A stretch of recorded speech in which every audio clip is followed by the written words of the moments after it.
Olá, no programa de hoje, o papel do Brasil no BRICS e os rumos do bloco. As sinalizações da atual presidência rotativa brasileira à frente do grupo, a chegada de novos membros e seus impactos em perspectivas e desafios da cooperação na cena internacional, as reações a Donald Trump em sua cruzada contra o multilateralismo.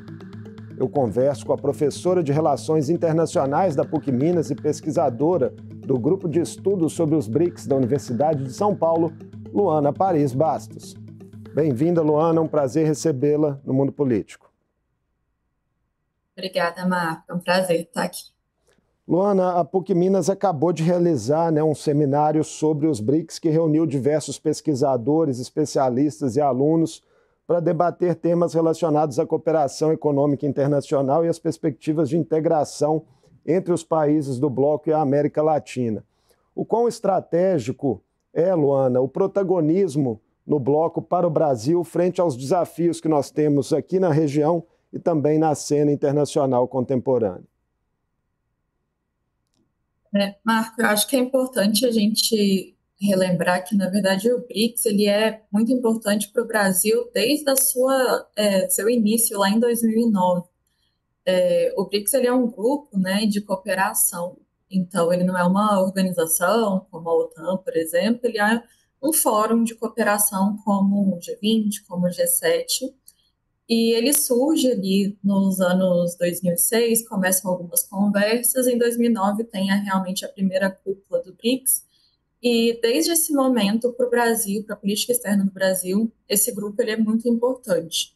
E isso porque esse grupo ele surge com a intenção de buscar uma maior inclusão nessa governança internacional. Então, a gente está falando sobre mais vozes ativas, né, dentro da Organização das Nações Unidas, a ONU, dentro do próprio Conselho de Segurança da ONU, dentro do Banco Mundial, dentro do Fundo Monetário Internacional, FMI. Então, o Brasil, claro, no mandato, principalmente no segundo mandato do Lula, né, ele tem essa virada para tentar se tornar um ator internacional de relevância. E então tem uma aproximação já com países africanos, com países da América Latina, mas o BRICS ele se tornou realmente um ponto de extrema relevância para essa política externa, porque o Brasil assume um caráter de certa exclusividade de fazer parte desse grupo e de ter essa liderança de lutar ali para uma maior voz, né, do sul global na governança internacional. Então, o BRICS é uma pauta muito importante para a política externa brasileira desde o início. Nesse momento, né, esse ano foi a presidência do Brasil, então recebemos a cúpula dos BRICS no Rio de Janeiro, em julho, e a presidência do grupo, né, ela é sempre muito importante porque ela dá o tom das conversas que serão ali em relação a esses encontros, né, naquele momento. Então, o Brasil, enquanto uma potência aqui da região, da América Latina, teve a oportunidade esse ano, então, de ditar qual seria o tom das conversas ali em relação aos BRICS, né, naqueles encontros ali em julho, mas também é um trabalho que ele vai acontecendo ao longo do ano todo, assim, quando inicia essa presidência. Então, realmente trazer essa cúpula aqui esse ano foi importante para o Brasil, claro, mas tiveram outros parceiros da América Latina também que conseguiram estar presentes. A viagem, né, dos líderes políticos até aqui facilita a ida deles também para outros países aqui da região, para firmar novos acordos, fazer novas pontes, né, de cooperação. Então, o BRICS ele tem essa importância de uma liderança realmente do Brasil, uma liderança do Brasil enquanto, atualmente, né, único representante da América Latina enquanto membro. Então, é uma oportunidade realmente que tem uma relevância muito grande aqui para a região e para o nosso país também. Luana, essa quarta vez, né, que o Brasil exerce a presidência coincide também com uma contínua expansão do bloco, chegada aí de 9 membros, né, 9 novos membros. De outro lado, né, essa inclusão de tantos membros com governos de diferentes perfis, pode trazer também complicações para a definição de objetivos comuns e para a própria gestão de grupos de trabalho, né, que se multiplicam em um foro como esse?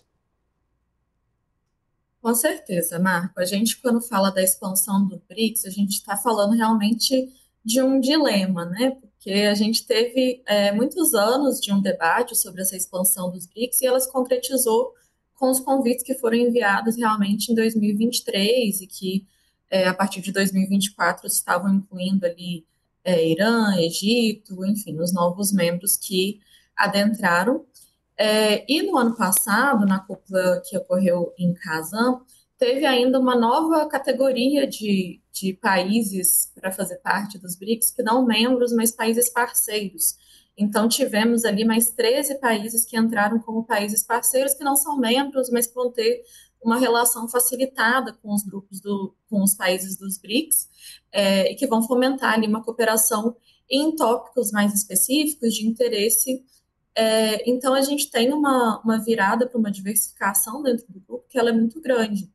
E isso a gente tem um lado positivo e tem um lado preocupante, né? A gente ainda não sabe se realmente é um lado negativo, vai tá muito recente assim para a gente conseguir ver os frutos dessa expansão concretamente. Mas as expectativas é que o lado positivo ele faça com que os BRICS tenham realmente uma força, né, uma presença maior na política internacional. Então, isso eleva a relevância e até a visibilidade do grupo na política internacional.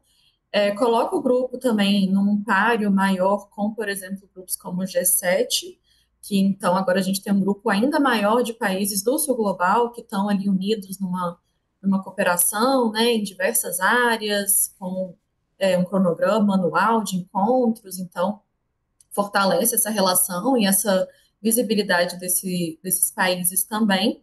A gente tem temas que eles ficam em extremo destaque, como, por exemplo, as questões energéticas, devido aos novos países que entraram, né, como Emirados Árabes Unidos, a Arábia Saudita, que ainda também em cima do muro, mas está participando também das conversas, do Irã, enfim. Então, a gente tem esse lado que é muito positivo também. O lado negativo que pode vir é justamente isso que você mencionou, um alinhamento das agendas, né? Então, como que a gente consegue um consenso com tantos países envolvidos? Mas eles geralmente vão focar naquilo que eles têm realmente em comum para fortalecer, ao invés de focalizar ali no que seriam pontos de divergência, né? No início da nossa conversa, você tocou, né, na questão do Conselho de Segurança da ONU. De fato, Brasil, Índia e África do Sul aspiram há bastante tempo, né, um assento permanente nesse órgão. Essa é uma demanda, Luana, para a qual ainda é preciso superar muitas resistências e algumas delas, inclusive, dentro do próprio BRICS. Sim, a gente tem a agenda para a reforma do Conselho de Segurança. Desde a primeira cúpula ela aparece, mas principalmente como uma demanda ali inicialmente do Brasil e da Índia, e depois na entrada da África do Sul se tornou também uma demanda que veio do país africano também. Eu não vejo muitas perspectivas para isso se concretizar assim num curto prazo. Então, para que isso aconteça, são realmente mudanças estruturais muito fortes, que seriam até revolucionárias dentro da ONU, para que esses assentos permanentes fossem cedidos a esses países. Até porque existe um debate também, né, de que o Brasil, Índia e África do Sul querem esse assento permanente numa justificativa de terem representantes do Sul Global entre os membros permanentes, ter uma voz ali que seja da América Latina, que seja da África, enfim. Mas também, será que realmente seriam esses os países que as regiões votariam para estar lá representando elas, por exemplo? Será que a América Latina gostaria que o Brasil tivesse realmente um assento permanente? Então, além de resistências internas da própria estrutura da ONU, é uma conversa que ela é complicada quando a gente tem alguns países que eles se dizem como as lideranças e os representantes, e não necessariamente pode ser isso, assim, né? A gente não sabe, porque nunca foi feito um plebiscito, assim, da região para saber que país deveria ocupar um assento permanente, mas é uma questão delicada e que tem outras versões, assim, outras perspectivas para além de uma resistência interna da ONU também os demais países que poderiam também aspirar, né, um assento, porque deveria ser esses países especificamente. Nesse momento em que cedia a COP30, Luana, o Brasil aposta também, por exemplo, em conseguir participação de países do BRICS e G7 no Fundo de Florestas. E a China e a Índia são prioridades da força-tarefa diplomática brasileira. Há boas perspectivas para avanços nessa pauta?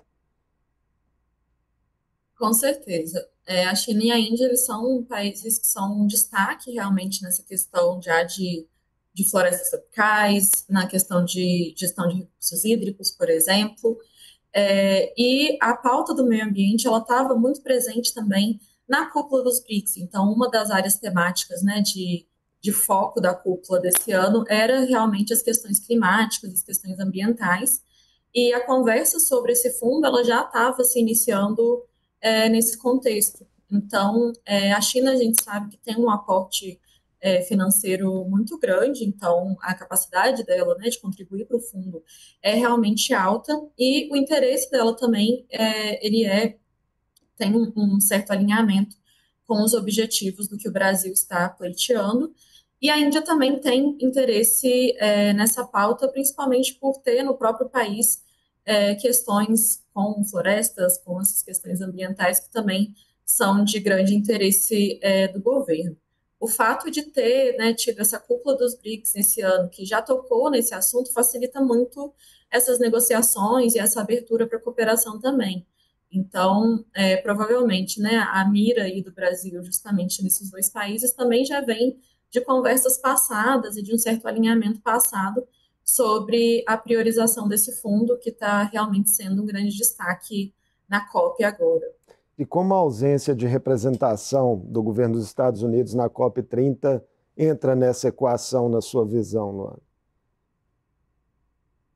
Desde da entrada do Trump, né, nesse novo mandato, as perspectivas da participação estadunidense nas questões de clima, elas são realmente há expectativas baixas, assim. Então, Donald Trump saiu novamente, né, do Acordo de Paris, e o Acordo de Paris, ele é realmente uma grande pauta dentro das COPs, desde 2015, né, principalmente o principal acordo que tem para as conversas e negociações, para as cobranças entre os países, para repensar se esse acordo realmente está suprindo, né, o que necessitaria, fazer uma certa revisão aí e um recálculo das rotas. Então, o Donald Trump não estar presente não surpreende, até porque não é realmente uma pauta prioritária dos Estados Unidos nesse momento, e principalmente no mandato dele fica muito claro a falta de compromisso com essa governança climática e ambiental que tem se estabelecido, porque realmente a retirada do Acordo de Paris como uma das primeiras ações do novo mandato, ela é significativa, né? Ela tem uma simbologia importante que já deixa um recado claro ali sobre as intenções daquele governo em relação àquela pauta. Então, com certeza seria benéfico, né, ter os Estados Unidos participando das discussões, porque seria, né, um dos principais emissores aí de gases estufa, mas os países já estavam com essa expectativa e existem as outras possibilidades de cooperação com os outros países também. Então, a gente tem né, os países da União Europeia, que são muito importantes, a gente tem países asiáticos que têm uma grande importância também nesse quesito, e ter uma presença forte do Sul Global também é interessante para colocar ali as pautas e as demandas que são desses países que são historicamente mais afetados também pelas mudanças climáticas e por essas questões de degradação ambiental. Então, os Estados Unidos faz falta, mas já era esperado essa postura mesmo. Para além das divergências sobre o clima, a relação do BRICS com os Estados Unidos e com o governo Trump é um ponto bastante sensível nesse momento. Por que o bloco incomoda tanto, né, o presidente estadunidense, como ele deixa claro, né, em diversas manifestações públicas? Marco, desde o início do mandato, né, o Trump ele realmente já estava priorizando esses ataques aos BRICS. E o que a gente enxerga dessa sensação de ameaça que Donald Trump sente com os BRICS é que o grupo, além de ter se expandido, diversificado, e os dados mostrarem, né, uma comparação, por exemplo, com o G7, qual que é a força, qual que é a liderança dessa ordem global que a gente tem hoje, existe a questão do dólar. Então, os primeiros ataques do Trump aos países dos BRICS, no início do mandato dele, foram relacionados a uma sensação de ameaça da dominação do dólar. Então, principalmente discursos, né, falando que quem se juntasse a esse tipo de conduta, de trocar o dólar, de não utilizar o dólar, seria penalizado de alguma forma pelos Estados Unidos. Então, percebe-se que tem um apego grande a essa questão realmente da moeda. Agora, quando foi a cúpula em julho, né, foi uma situação bem peculiar, porque a cúpula ela aconteceu dia 6 e 7 de julho, janeiro, e no dia 6 o Trump começou, então, várias atividades, de falar, né, foi aí que começou o tarifaço, que hoje a gente, enfim, continua lidando, mas foi exatamente no início da cúpula dos BRICS, então teve um claro alinhamento, né, de um incômodo de que esse encontro estava acontecendo, ele estava tendo um protagonismo na mídia internacional, então todos os olhos estavam no Rio de Janeiro, né, era essa a frase, assim, todos atentos ao que ia acontecer na cúpula dos BRICS, e a forma, né, de retaliar, assim, o fortalecimento desse grupo foi, então, começar essas tarifas, e começou pelo Brasil, mas no meio do mês também a gente teve o secretário-geral da OTAN fazendo ameaças de sanções secundárias ao Brasil, Índia e China por manter comércio com a Rússia, por exemplo. Então, é curioso que sempre tem alguma relação com os países que estão nos BRICS, né? Então, por mais que a gente tenha essa questão da moeda, que ela é muito forte, que foi realmente a primeira agenda ali que ele começou a utilizar para atacar o grupo, percebe-se que existe uma ameaça geopolítica. Então, percebe-se um fortalecimento do grupo, uma ameaça à força e ao protagonismo do próprio Estados Unidos, né, nesse cenário internacional. Então, questões o Trump ele ideológicas já pesam tornou, também, né, nesse momento, questões de divergências com ideológicas. certeza, com certeza. Principalmente quando o Trump fez uma carta falando sobre o ex-presidente Bolsonaro, né, falando que estava existindo uma caça às bruxas aqui, enfim, teve toda a questão com o STF, então foi uma questão ideológica que impactou e coincidiu com ser bem na semana que estava acontecendo a cúpula dos BRICS, então fica uma questão que ela primeiramente parecia econômica e financeira, com essa relação do dólar, mas ela passa a ser uma coisa mais política, mais geopolítica, mais ideológica, como você mesmo comentou. Então, a gente tem um cenário realmente de quase um discurso de rivalidade que não foi estabelecido pelos próprios BRICS. Então, os BRICS nunca tiveram um discurso de rivalização com os Estados Unidos, por exemplo, nunca foi um grupo anti-Estados Unidos, era um grupo de maior cooperação do sul global, de tentar uma maior inclusão nessa governança internacional, mas o Donald Trump, ele trata, né, ele tem essa narrativa, esse discurso de que seria um grupo anti-Estados Unidos, anti-dominação do dólar, então hoje a gente tem esse cenário que ele é tenso entre o agrupamento e os Estados Unidos. Em que pese as retaliações já anunciadas e outras ameaças que Trump faz, a construção de um sistema de pagamento com moedas locais no comércio entre os países, substituindo o dólar, tende a ser um caminho sem volta, olhando para o cenário dos próximos anos? Marco, as análises, né, que existem sobre essa situação é que é um início de um caminho, mas que não se sabe se é possível realmente reverter essa dominação do dólar, digamos assim, se todo mundo vai realmente aderir às questões das moedas locais, enfim. A utilização de moedas locais pelos BRICS, né, ela é importante porque, além do Banco de Desenvolvimento, né, que a gente conversou um pouquinho, que tem essa questão de financiamento de projetos, tem o empréstimo, enfim, a utilização de moedas locais facilita muito para esses países e valoriza as moedas deles para essas transações entre eles. Então, é entre o grupo, assim. Não existe realmente ali um projeto de que ninguém no mundo utilize mais o dólar. Mas que nesse contexto do Banco de Desenvolvimento, das cooperações que acontecem bilateralmente ali também entre os BRICS, possa se utilizar essas moedas locais para que se tenha uma reserva internacional maior ali das moedas locais, e isso facilite as transações futuras, valorizem a moeda também do país parceiro, mas realmente a gente lida com um cenário em que o dólar ele é predominante e dificilmente vai deixar de ser. Mas realmente essa proposta, né, que foi inovadora assim da utilização das moedas locais, ela tem sido benéfica para os países dos BRICS.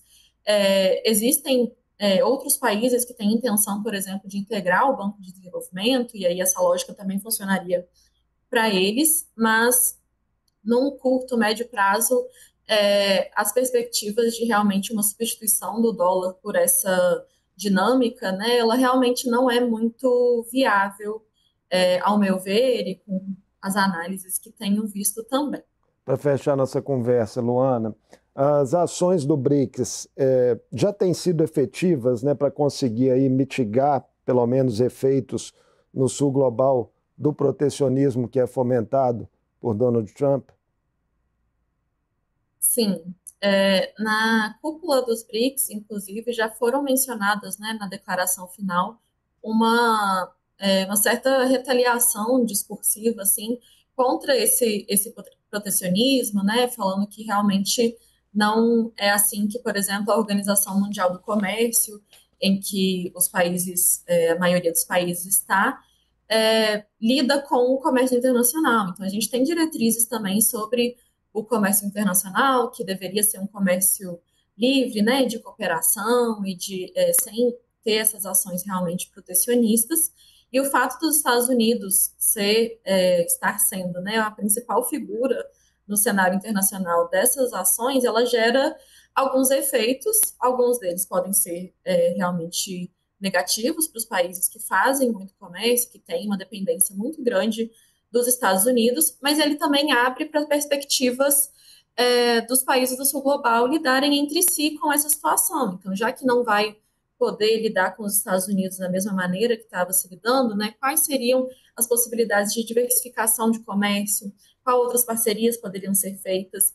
Então, o BRICS ele funciona como um fórum de cooperação, então uma facilitação desses diálogos, e já tem sim dado efeito. Então, a gente tem exemplos principalmente relacionados com a China, né, mas também os países do Oriente Médio, que agora compõem os BRICS, também têm se beneficiado, então, principalmente ali o Irã, dessa possibilidade de uma diversificação, de um caminho mais fácil para essa diversificação, já que agora está dentro dos BRICS.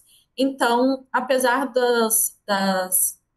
da visão em relação a esse protecionismo ser muito negativa, né? Então, quando o Trump anuncia essas tarifas, esse protecionismo, assusta, pensamos todos que vamos sofrer muito com essas questões, e realmente existem alguns efeitos que a gente sente, mas o Sul Global ele está mais articulado para conseguir lidar com essas dificuldades de outras formas e realmente conseguir ali compensar essa dificuldade do relacionamento comercial com os Estados Unidos. Muito obrigado por essa conversa conosco aqui no Mundo Político, Luana. Obrigada a vocês, foi um prazer. Eu conversei com Luana Paris Bastos, professora de Relações Internacionais da PUC Minas e pesquisadora do Grupo de Estudos sobre o BRICS da Universidade de São Paulo. Falamos sobre as ações mais recentes do bloco de países emergentes, que inclui 11 membros plenos e diversos parceiros, e das perspectivas de avanços em integração e cooperação econômica na cena global. O Mundo Político fica por aqui. Obrigado por nos acompanhar e até o próximo programa.